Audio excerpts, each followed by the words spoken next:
গুরু। ঠাকুরকে ভালোবেসে এত লোকের আগমন একটা জায়গায় ঠাকুরের বিগ্রহ প্রতিষ্ঠা উপলক্ষে, এটা অতুলনীয়, অভূতপূর্ব। এরকম করে ঠাকুরকে নিয়ে সবাই আনন্দে মেতে থাকি, এটাই আমাদের গন্তব্য থাকুক। ঠাকুর আমাদের গতি হন, ঠাকুর আমাদের গন্তব্য হয়ে উঠুন। আপনাদের যদি প্রণাম করানো থাকে তাহলে করিয়ে নেন, কেননা বহু দূর দূরান্ত থেকে মানুষ হয়তো অপেক্ষা করে থাকবে। আমার আজকে আশাটা হবে কি হবে না দোদুল্যমানতায় ছিল।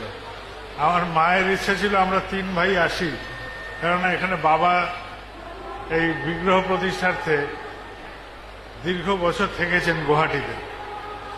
তো আজ বাবা শরীরে আমাদের মাঝে দৃশ্যমান নন, কিন্তু আমরা যারা তাকে পেয়েছি জীবনে, প্রত্যেকে তার স্মৃতির অবগাহনে সেই রোমন্থন করে করে সময় কাটাই, আনন্দ উপভোগ করি।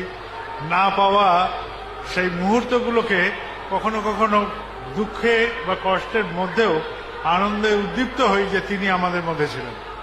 তা আমরা 3 ভাই আজকে এখানে এসেছি মার সাথে। আমরা যখন প্রথম আসি তখন সব ছোট ছোট ছিলাম, আজকে আমরা সব বড় হয়েছি, আমাদের বাচ্চারা বড় হয়ে গেছে। কয়েকদিন পরে হয়তো তাদেরই বাচ্চারা ছোট ছোট হয়ে ঘুরবে আমাদের সাথে। তো এটা একটা জীবন, একটার পর একটা এগিয়ে চলা।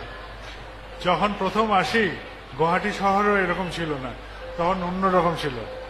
তখন প্রথম যখন নামি আমি এই গুয়াহাটি শহরে, আজ থেকে এত বছর আগে, তখন মায়ের সাথে প্রথম আমি আসি।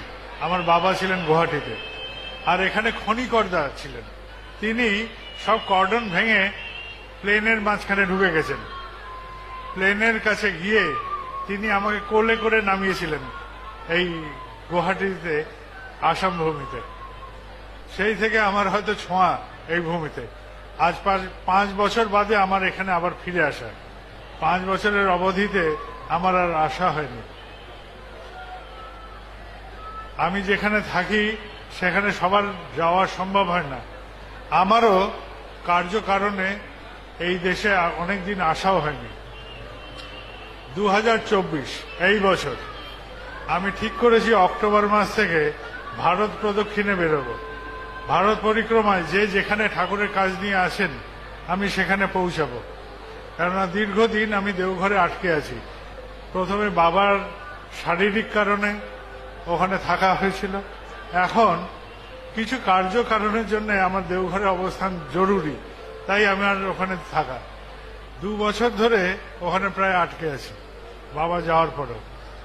সময় কাটছে, আমরাও এগিয়ে যাব। কোনো না কোনো সময় আমি এবার বেরোবো দেশের মাঠে, তখন আবার আপনাদের এখানে আসা যাবে। আজকে আমার এখানে আসা খুব স্বল্প সময়ের জন্য, আমি বেশিক্ষণ থাকবো না। আজকে বিকেলেই আমি আবার ফিরে যাব। আমার সাথে আমার ভাই সিপাহীদা এসছেন। গতকাল আমার মায়ের সাথে আমার ছোট ভাই বিঙ্কিদাও এসেছিলেন। আর এই প্রাঙ্গণে এখানে সবার এই আনন্দ দেখে আমরা সবাই আনন্দ আপ্লুত। আর এই আনন্দ নিয়েই আমরা ফিরে যাব আমাদের নিজেদের কর্মজগতে, নিজেদের পরিবারে, নিজেদের প্রিয়জনের কাছে, নিজেদের অভ্যস্ত জীবনে।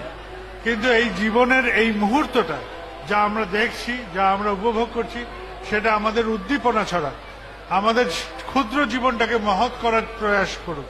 সবাই আনন্দে থাকি, সবাই ঠাকুরকে ভালোবেসে এগোতে যেতে পারি জীবনে।